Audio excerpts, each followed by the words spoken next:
I'm Joanne Wynn, and this is Kathy Wynn. So I'll get us started, and then I'll let Kathy take over.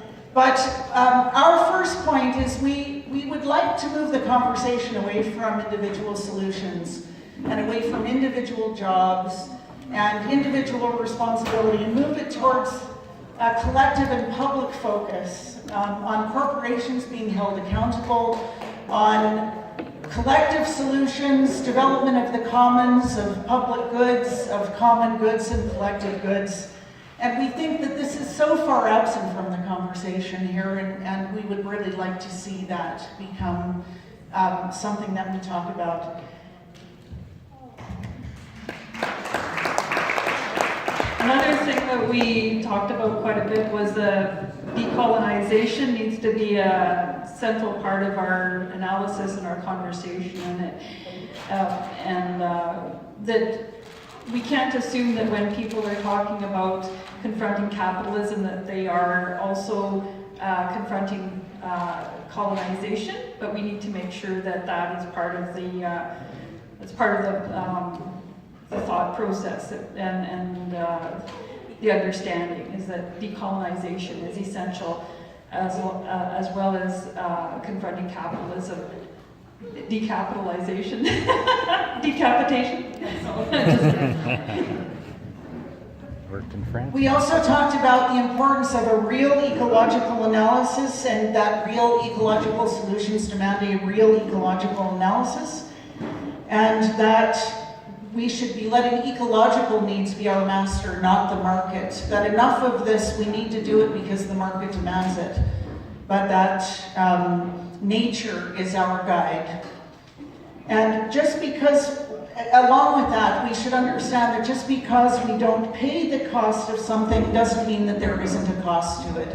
So of course, a carbon tax is about beginning to internalize some of the externalities that are created by climate change. It doesn't go far enough, but it at least is an indication that folks are beginning to understand that there are these externalities, these costs that are being created which have not yet been put into the actual cost of the good or service that's being produced.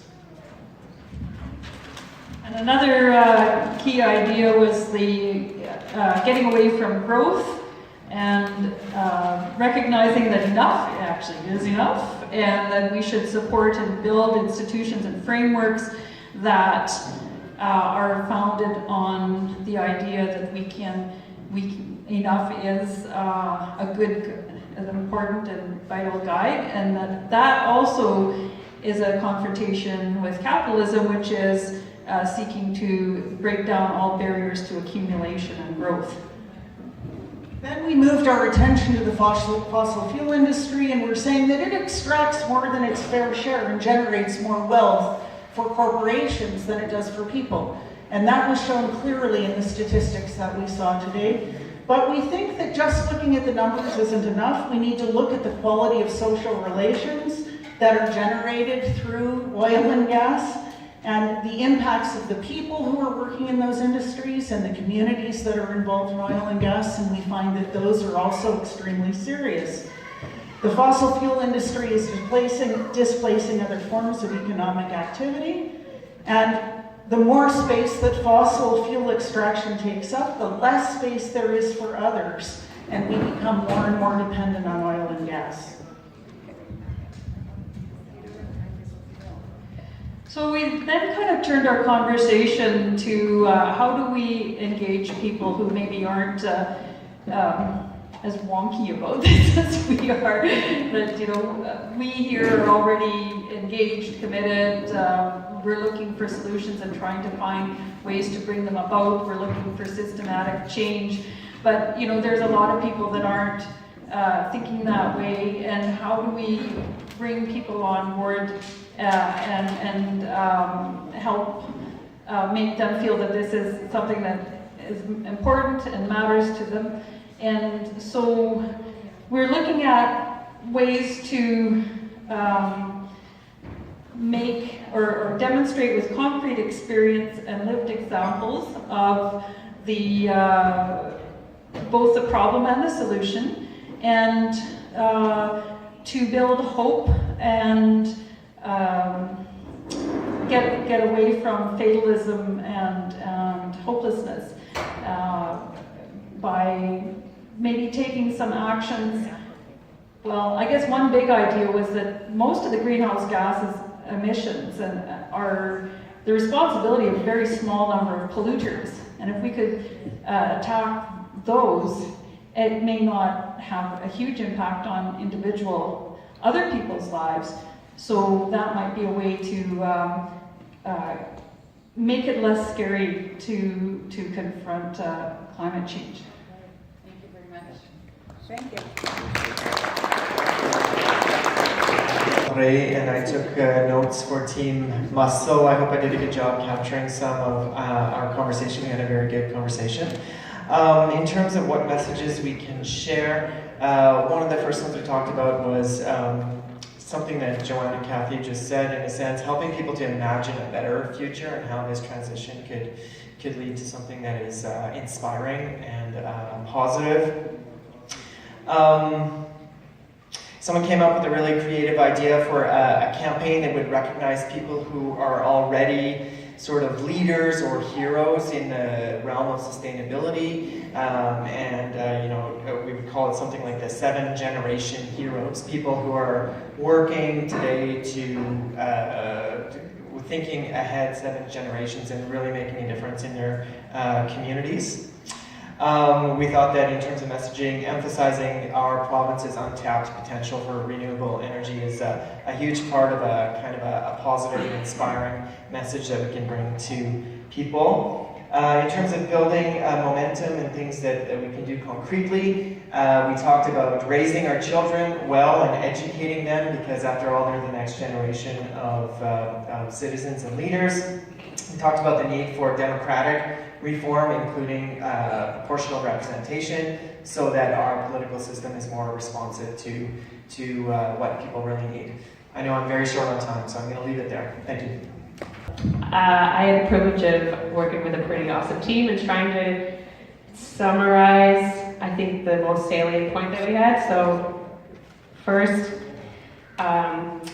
getting people to having a lot more sort of town halls or sort of forums where communities can learn how to better communicate with each other, understand each other's needs, and sort of come up with a plan together in as many ways possible, whether it's a forum like this or it's smaller community gatherings. And then I think I got this correct. Mirta kind of guided me in this. I just wrote revolution and tried to draw a list. I think I captured that correctly. That's all.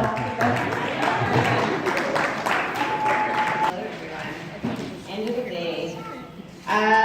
So some of the key ideas that we sort of pulled from today that we really wanted to latch onto going forward. We talked a lot about this idea, again, of giving people something to strive for, not necessarily fight against, having that vision of a future. And for messages is where we kind of got into the really nitty-gritty stuff, and I think our group realized that this is really overwhelming, and we were just really, I think, honest with each other. We had a few people who were really honest with each other about how overwhelming this is. And so for messages, we didn't come up with anything succinct, but we really wanted to emphasize that we need to communicate the urgency, but we also need a vision that recognizes power and agency. And we had a conversation about Indigenous sovereignty and inherent rights for self-governance and what role that those things have to play in our future, in a sustainable future and a just transition. Yeah, I think that was it. Today was really heavy, and our group had some emotional work done. Thank you. Hi, I'm Crystal. I was the messenger for Team Fire. So question number 4, what messages can we share with people in the province to help build momentum for a just transition to a low carbon economy? For us, we came through with positive messages. Messages that make people feel things, good things, positive things about our future. and a sense of opportunity and innovation that we can carry forward to inspire people to get on side. For question number 5, how would you like to help build momentum for a just transition to a low carbon economy? We did a big roundtable, and here's sort of the roundup of it. We've got capacity building in terms of in communities, with groups, within unions, within various organizations.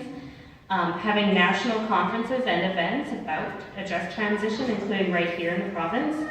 Having conversations, this is really important, interpersonal conversations, but most of all, conversations that are positive, with a strategy in mind to dispel defensiveness and bring in consensus, to have these positive conversations, and to go in with some talking points and have an idea of what you want to communicate and how you can bring people inside. And maybe even communications materials that could be supportive of this. Other communications materials about a good transition that would be simple, visual, engaging, positive. Once again, that leaves you with a good feeling about transition. Talking about within groups and other people, talking about how individuals and farms can actually benefit from a just transition. Having key figures, including politicians, building trust within neutral and even oppositional groups at different events within different communities. Relationship building in general and more networking, and then framing things in terms of economic gain. I was voluntold to report back from our group. We kind of boiled it down to some of the messages that we take away from today. One is that we have even more solar and wind potential here in Saskatchewan than we do for oil and gas. One of the facts that really stuck with me this morning was Adrian pointing out that Saskatchewan gets less than 1% of its energy from solar, while Germany gets 7%, despite us having exponentially more potential here for that. We're going to use a message of a just transition being for everyone, not just white workers making $6,000 a year, but talking about how do we center that conversation around women, around Indigenous people, around racialized folks, and immigrants. Our per capita emissions give us an obligation to transition. So looking at the per capita emissions of Saskatchewan being almost 3 times that of Saudi Arabia really compels us to act. And then finally, the 4th message we're carrying forward, that if we don't transition, we risk being left behind. Now, what are we going to do about it? We're going to organize locally, more events like this in our communities. We're going to engage more people in unions, which means training up new members in the union who might not be activists, who might not care about climate justice, but it also means making the connections between labor movements and the broader community, which is also a good chance to plug the Postal Workers and Allies campaign, Delivering Community Power, to transform post offices. Postal workers are on strike right now, pushing for these demands, and we are organizing across the country, so I encourage you all to get involved. And then all social justice work contributes. So it's not a matter of dropping everything we're doing and running to put out climate change fires, but recognizing that if we're working on food insecurity, if we're working on other aspects like that, that pushes the movement forward. And then we're going to spread the word. That's our message.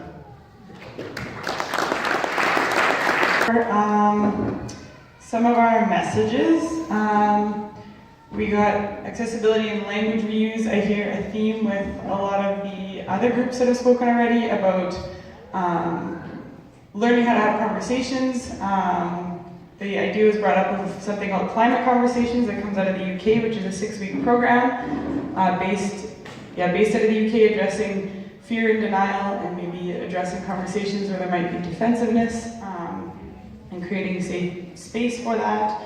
Pointing to successful concrete examples of projects that are ongoing rather than it just being sort of something intangible and in our heads, like being able to show examples of on-the-ground projects.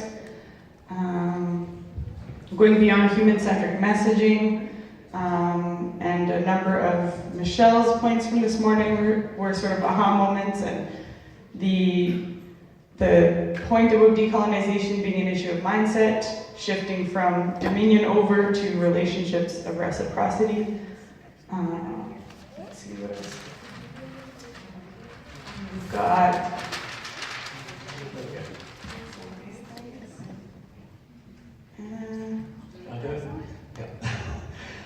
So yeah, I mean, you mentioned the climate conversations. But yeah, I'm talking about influencing people by focusing on what we have in common with them, rather than, you know, your climate denier, we can't talk to you sort of attitude. That everybody needs to be involved in this discussion, we need to do it together. The discussion should be around tangible solutions, so, you know, actual practical examples that people can see and that they can copy.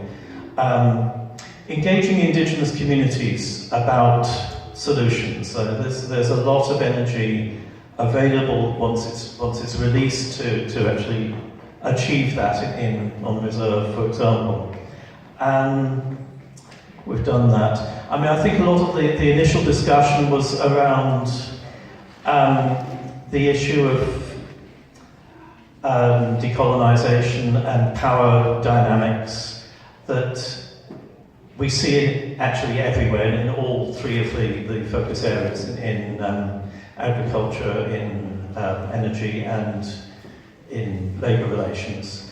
And a sense that we need to get beyond capitalism, but we need to actually know where we're going, because communism can be just as bad. You know, the colonialism started before capitalism, so, you know, let's actually talk to each other across the boundaries that we have, even within this group, to figure out a future.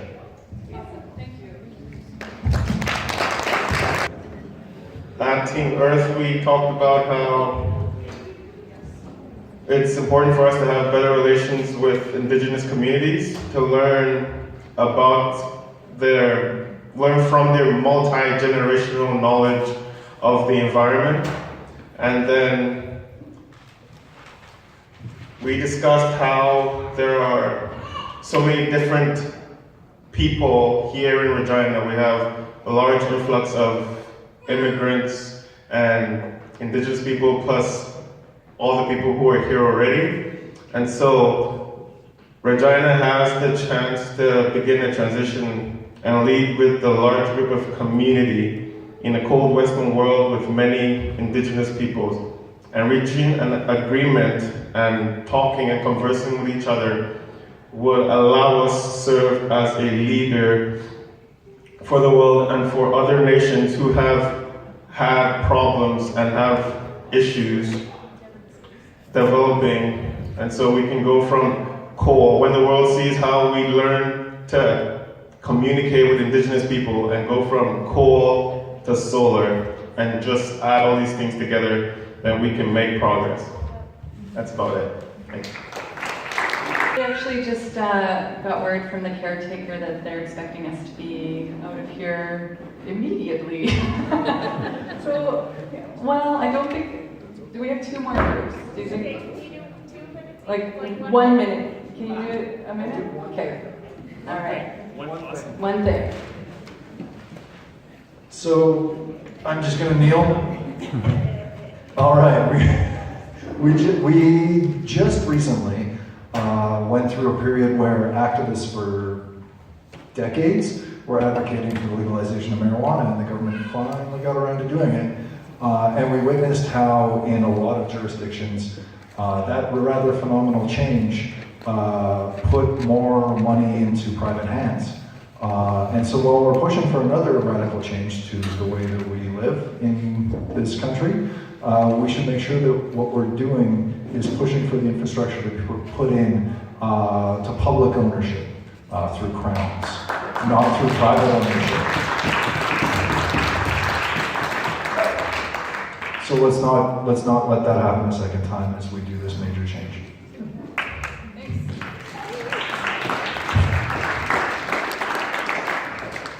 That was well worth waiting. We're last team here. Sky team, please. Okay, we don't have a whole lot to add here. A lot of what we said is similar to what other groups have already said. In terms of the messages that we said to get out, we said to point to where it is working and promote the pilots.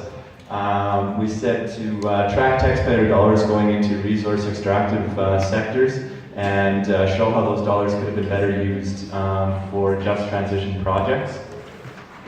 In regard to what we said to how we can contribute, we said first we need a revolution of the mind, so we need to change our thinking, okay? And embrace and show off during transitions, whether that's using a battery-powered car or your new solar panels on a house. We said to lend time and energy to the green cause, so whether that's making phone calls in the evening, sending out emails, promoting newsletters, that kind of thing. In education, we said to embed climate change and just transitions into some of the subjects that we teach. So whether that's using climate change graphs in math or different things like that. And lastly, we said to support independent news sources such as Narwhal, the National Observer, and Briar Patch in an effort to put pressure on some of the national news organizations that we thought were not doing as good of a job as they should have been. And that's all we had. For sharing all of your ideas today. For those of you who are coming back tomorrow, we'll see you back here for 10. Keep them coming. Thanks again for coming. Just try to take some of the garbage and stuff off your tables as you leave, please.